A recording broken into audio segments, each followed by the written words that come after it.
Gaming app তৈরি ও ডেভেলপের আড়ালে চলত অনলাইন জুয়ার আসর। এই ফাঁদে পা দিয়ে হাজার হাজার টাকা হারিয়ে ক্ষতিগ্রস্ত হয়েছেন কয়েক লাখ মানুষ। রাজধানীর উত্তরায় উল্কা গেমস লিমিটেড বিদেশে টাকা পাচার করে থাকতে পারে বলে জানিয়েছে র্যাব। আটক করা হয়েছে প্রতিষ্ঠানের সিইও সহ 7 জনকে।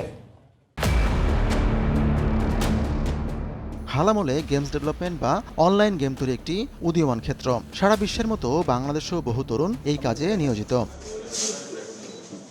সে সুযোগ কাজে লাগিয়েছে উল্কা নামের একটি গেমস তৈরির ভুয়া প্ল্যাটফর্ম।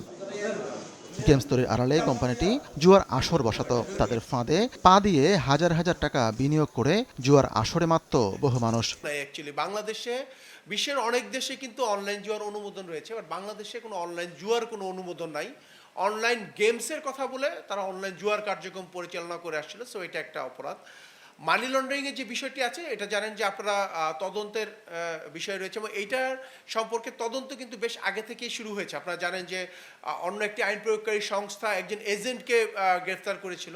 তারাও এটার ব্যাপারে তখন আমাদের মানি লন্ডারিং অ্যাক্ট নিয়ে যারা কাজ করেন আইন প্রয়োগকারী সংস্থা তারাও কাজ করছেন।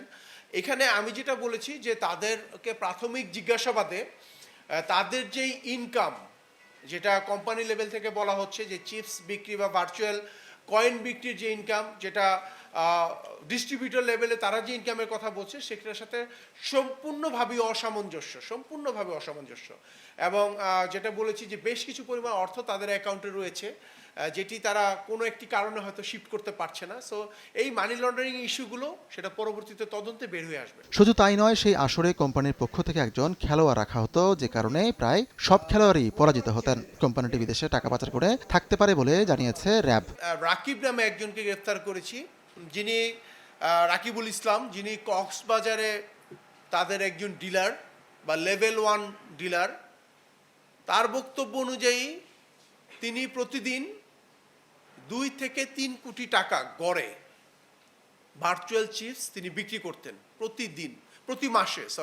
প্রতি মাসে তিনি 2 থেকে 3 কোটি টাকা মূল্যমানের ভার্চুয়াল চিপস বিক্রি করতেন। যেখানে যে জামিন রশিদ তার বক্তব্য অনুযায়ী প্রতিদিন যে এখানে উল্কা গেমস লিমিটেড যারা 3 টেক্কা গোল্ড সেটা 30 লক্ষ টাকা মূল্যমানের চিপস তারা কেনাবেচা করতেন। তাদের বক্তব্য অনুযায়ী আসে যে যখন আমাদের দেশে করোনা মহামারীর প্রকোপ ছিল, তখন এই যে অনলাইন জুয়া সেটার বিজনেস আরও অনেক বেশি ছিল, রমরমা বিজনেস ছিল।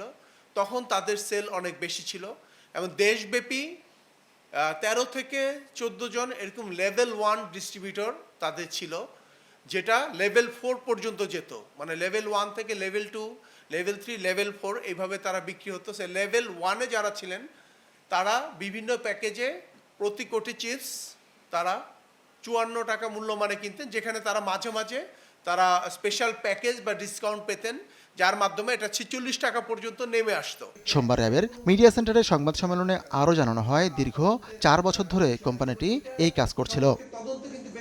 হাতিকুর রহমান তমাল, সময় সংবাদ, ঢাকা।